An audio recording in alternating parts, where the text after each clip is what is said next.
Cup and handle में pattern में देखना, वो डाउन ट्रेंड में है तो स्टॉक प्राइस गिरेगा।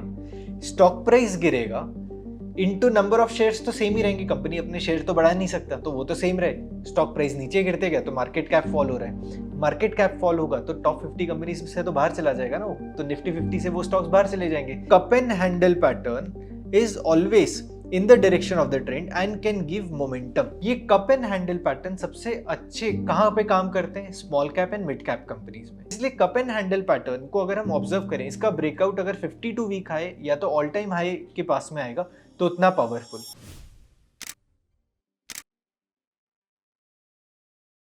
इस चैप्टर में हम डिस्कस करेंगे cup and handle pattern. Cup and handle pattern एक टेक्निकल पैटर्न है और इसको अगर नाम से ही समझ में आ रहा है कि एक बड़ा कप होगा और उसके साथ में एक हैंडल है। अब कप पैटर्न को हम ऑब्जर्व करते हैं और डाउ थ्योरी को फिर से रिकॉल करते हैं। कप पैटर्न मतलब ऐसे दिखेगा कि ये कप हो गया, इसके साथ एक हैंडल है। अब डाउ थ्योरी के पॉइंट ऑफ व्यू से this is a down trend, so this is a down trend, then there is a base formation and then this is an up trend. फिर एक छोटा सा पुल बैक आता है, फिर वापस से यहाँ पे एक बेस फॉर्मेशन बन जाता है and then again a breakout. So cup and handle pattern को अगर हम ऑब्जर्व करेंगे, this part which is 50% of cup will be in down trend and 50% of the part will be in up trend. जहां से इसने down trend की शुरुआत की थी उसी लेवल पे फिर से जब प्राइस आ जाता है तो वो एक कप पैटर्न कंप्लीट करता है। अब इसको देखने का तरीका ये होता है कि अगर 52 वीक हाई है और वापस से अपने 52 वीक हाई के पास में आ जाता है एक पूरा राउंड लगा के, तो एक कप पैटर्न बन जाता है। या तो स्टॉक एक ऑल टाइम हाई से लेके फिर से नीचे डाउन ट्रेंड में चला जाता है which is a long term correction, और फिर प्राइस वापस से अपने एक ऑल टाइम हाई के पास में आ जाता है और फिर एक छोटा सा पुल बैक लेके फिर से ब्रेकआउट देता है। तो हम इसको मल्टी ईयर ब्रेकआउट की तरह भी क्लासिफाई करते हैं। So this can be multi year breakout. So cup and handle pattern हर एक ट्रेंड को सिग्निफाई करता है, डाउन ट्रेंड को सिग्निफाई करता है, फिर वापस से अप ट्रेंड में आ जाता है। अब ये पैटर्न अपने आप में क्यों पावरफुल बन जाता है, आप वो देखिए कि एक डाउन ट्रेंड है, ये डाउन ट्रेंड चल रहा था, फिर यहाँ पे एक एब्जॉर्प्शन की शुरुआत हुई तो एक बेस फॉर्मेशन बना which is also a rectangle pattern. फिर रेक्टेंगल का ब्रेकआउट आया, एक अप ट्रेंड में स्टॉक आ गया, जो अपने प्रीवियस हाई था उसके हाई के पास में आ गया। ये हाई के बाद एक छोटा सा इसने कप बनाया। तो अब देखने की बात यह है कि down trend, base formation and then an up trend. तो यहाँ पे इसने सारी चीज़ों को कंफर्म कर लिया कि जो स्टॉक था वो अपने ऑल टाइम हाई से था। सो ऑल टाइम हाई से डाउन ट्रेंड में गया, बेस फॉर्मेशन किया, अक्यूमुलेशन फॉर्मेशन में आ गया। So this base formation is creating an accumulation. So down trend, accumulation और फिर ब्रेकआउट आने के बाद फिर से अप ट्रेंड। सो डाउ थ्योरी के सारे फेजेस भी कंप्लीट कर लिए। फिर इसने मार्कअप फेज में आ गया। कैसे मार्कअप फेज में? कि यहां पे down trend, base formation and then an up trend with an up trend. ये प्रीवियस हाई के पास में आ गया, प्रीवियस हाई से ये रेजिस्टेंस लेते हुए एक छोटा सा पुल बैक लेता है, फिर प्राइस ऊपर जाता है और ब्रेकआउट दे देता है। So technically if this is a low, this becomes a higher low. So cup and handle pattern is always in the direction of the trend and can give momentum. क्यों momentum? क्योंकि पहला base formation लो यहाँ पे था, ये एक higher low बन चुका है, अब हायर लो का ब्रेकआउट आने जा रहा है। Collectively cup and handle pattern हमें इंफॉर्मेशन क्या देता है कि down trend, base formation and up trend, और अप ट्रेंड का एक शैलो रिट्रेसमेंट एंड ब्रेकआउट। सो ये मोमेंटम पैटर्न की तरह भी क्लासिफाई हो सकता है। अब ये कहाँ पे देखना चाहिए? अगर कप एंड हैंडल पैटर्न का ये जो दो हाई है, अगर ये ऑल टाइम हाई के पास में होते हैं या तो 52 वीक हाई के पास होते हैं तो इनका सिग्निफिकेंस बहुत ज़्यादा। तो मल्टी ईयर ब्रेकआउट के लिए अगर हम कप एंड हैंडल पैटर्न देखते हैं तो इट इज़ वेरी गुड। इसके साथ में ये कप एंड हैंडल पैटर्न सबसे अच्छे कहाँ पे काम करते हैं? Small cap and mid cap companies में। तो अगर आप निफ्टी 250 के ऊपर के जो भी स्टॉक्स देखोगे विच इधर are part of mid cap और स्मॉल कैप, इसमें ये स्टॉक्स चलने की पॉसिबिलिटी बहुत ज़्यादा होती है।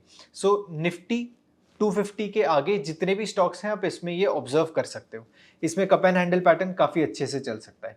इसके साथ में ऐसा ज़रूरी नहीं है कि ये हमेशा स्मॉल एंड मिड कैप में करेगा, ये टॉप कंपनीज में भी कर सकता है कि निफ्टी 50 में भी कर सकता है। बट मैं सिर्फ आपको एक थॉट देना चाहता हूँ यहाँ पे कि निफ्टी 50 में देश के सबसे टॉप 50 कंपनीज हैं मार्केट कैप के हिसाब से। अब मार्केट कैप में टॉप करना हो, मार्केट कैप के फॉर्मूला में क्या आ जाता है? कंपनी का price into number of stocks, वो मार्केट कैप की फॉर्मूला है। अगर स्टॉक प्राइस गिरते जाएगा, कप एंड हैंडल में पैटर्न में देखना, वो डाउन ट्रेंड में है तो स्टॉक प्राइस गिरेगा। स्टॉक प्राइस गिरेगा इनटू नंबर ऑफ शेयर्स तो सेम ही रहेंगे, कंपनी अपने शेयर तो बढ़ा नहीं सकता, तो वो तो सेम रहे। स्टॉक प्राइस नीचे गिरते गया तो मार्केट कैप फॉल हो रहा है, मार्केट कैप फॉल होगा तो टॉप 50 कंपनीज से तो बाहर चला जाएगा ना वो, तो निफ्टी 50 से वो स्टॉक्स बाहर चले जाएंगे।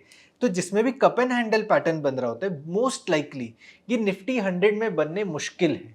इवेंचुअली जब cup and handle pattern complete हो जाता है, तब उसके बाद शायद वो स्टॉक्स निफ्टी 100 के अंदर आ जाए, बट मोस्ट प्रोबेबली इसलिए हम इसको स्मॉल और मिड कैप में देखते हैं। The logical understanding is this. So cup and handle pattern बहुत अच्छे से स्मॉल और मिड कैप के लिए काम कर सकते हैं। इंग्लिश सीखने के लिए जैसे ABCD सीखना जरूरी है, वैसे ही एक सक्सेसफुल और प्रॉफिटेबल ट्रेडर बनने के लिए चार्ट रीडिंग सीखना जरूरी है। मैं हूं कौशिक अक्कीवाटकर, 8 साल से मार्केट में ट्रेड कर रहा हूं और मैं आया हूं upsurge.club आपको सबसे इंपॉर्टेंट कॉन्सेप्ट सिखाने, जो है कैंडलस्टिक चार्ट्स। इस कोर्स में हम सीखेंगे कैंडलस्टिक चार्ट्स कैसे फॉर्म होते हैं, कितने तरीके के पैटर्न्स हैं और उन्हें कैसे इफेक्टिवली ट्रेड करना चाहिए। तो आज ही मेरे साथ कैंडलस्टिक चार्ट सीखना शुरू करें, ओनली ऑन upsurge.club। अब इसको ये पैटर्न को एग्जांपल्स के थ्रू समझते हैं। अब हम देखते हैं अपोलो टायर्स। अपोलो टायर्स अपने ऑल टाइम हाई के पास में, दिस इज 460 का high, it went into correction, एक छोटा सा एक कप बना है, ये एक हैंडल बना है और फिर इसने ये ब्रेकआउट दे दिया और प्राइस फिर से ऊपर जाने लग गया। सो this is cup and handle pattern. Ashok Leyland, अगर यहाँ पे ऑब्जर्व करेंगे तो ये एक कप फॉर्मेशन है, दिस इज एन हैंडल और ये इसका ब्रेकआउट है। ये सारे एग्जाम्पल हम डेली टाइम फ्रेम पे देख रहे हैं। कोफोर्ज में देखते हैं। So this is a cup pattern, a smaller handle और ये इसका ब्रेकआउट आ गया 5750 पे। So next stock is Cummins में ऑब्जर्व करते हैं तो ये सिमिलर हाई है and this is a smaller cup. So this is a cup, this is a handle. अब ये इंटरेस्टिंग चीज है कि कप एंड हैंडल पैटर्न में ऐसा जरूरी नहीं है कि हैंडल हमेशा एक सर्कल ही हो, ये एक फ्लैट पोर्शन भी हो सकता है। तो एक रेक्टेंगल पैटर्न को भी हम हैंडल की तरह कंपेयर कर सकते हैं या कंसिडर कर सकते हैं। तो कप इज इंपॉर्टेंट क्योंकि कप में सारी डाउ थ्योरी प्ले आउट हो रही है कि पहले डाउन ट्रेंड फिर बेस फॉर्मेशन। अगर आप यहाँ पे इसी एग्जाम्पल में देखेंगे क्यूमिंस के एग्जाम्पल में ये एक बेरिश मूव है, इसके बाद यहाँ पे एक बेस फॉर्मेशन है। सो this is a base formation, फिर अप ट्रेंड हुआ, अप ट्रेंड के बाद एक रेक्टेंगल पैटर्न बन गया, ये रेक्टेंगल पैटर्न का ब्रेकआउट यहाँ पे आ गया और ये मोमेंटम पैटर्न है। आप ये देखिए इसके बाद प्राइस कितना फास्ट मूव हुआ है। सो अ बेस फॉर्मेशन, तो कप में एक बेस फॉर्मेशन होता है, उसके बाद हैंडल में भी एक फॉर्मेशन होता है। जनरली ये डाउ थ्योरी के हिसाब से सारा प्ले आउट करता है, या तो सेकेंडरी ट्रेंड की तरह ये करेक्ट करे प्राइस के हिसाब से, या तो टाइम के हिसाब से करेक्शन करे। तो ये 10-8 या 10-8-3 की तरह दोनों में काम कर सकता है। HDFC लाइफ, अगर यहाँ पे ऑब्जर्व करेंगे, सो दिस इज अ कप और यहाँ पे ये हैंडल है, उसके बाद इसका ब्रेकआउट आ चुका है। सो इंडियन रेल IRCTC अगर ऑब्जर्व करेंगे तो ये एक कप फॉर्मेशन है, दिस इज द हैंडल और ये हैंडल का ब्रेकआउट। सो हैंडल का ब्रेकआउट कहाँ पे है? इवेंचुअली बाद में आया है ये ब्रेकआउट। सो अगेन अगर हम इसको अच्छे से ड्रॉ करें, सो ये एक कप फॉर्मेशन बन गया, ये एक हैंडल फॉर्मेशन बन गया और ये हैंडल फॉर्मेशन का ब्रेकआउट है। So if we connect, this becomes cup and handle pattern. ये पूरा कप है और ये कप के बॉटम में आप देखो कि ये एक बेस फॉर्मेशन है, हर कप के नीचे आपको यहाँ पे बेस फॉर्मेशन दिखेगा और ये हैंडल फॉर्मेशन में भी आपको यहाँ पे बेस फॉर्मेशन दिखेंगे। अब ये जितना बड़ा कप बड़ा होगा तो इसका बेस फॉर्मेशन बड़ा होगा और हैंडल में बेस फॉर्मेशन छोटा होगा क्योंकि छोटा रिट्रेसमेंट है। यहाँ पे ऑब्जर्व करते हैं मदरसन्स एंड सुमी, ये स्टॉक में हम ऑब्जर्व करते हैं कि this is a similar high, ये कप फॉर्मेशन बन गया, ये एक हैंडल है, ये हैंडल का ब्रेकआउट आ गया।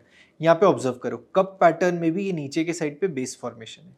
तो सारे रूल्स फॉलो करते हैं कि प्राइस नीचे आया बेस फॉर्मेशन में, फिर ब्रेकआउट दिया, रीसेंट हाई पे आ गया, फिर से इसने एक शैलो रिट्रेसमेंट लिया, प्राइस स्टार्टेड मूविंग हायर।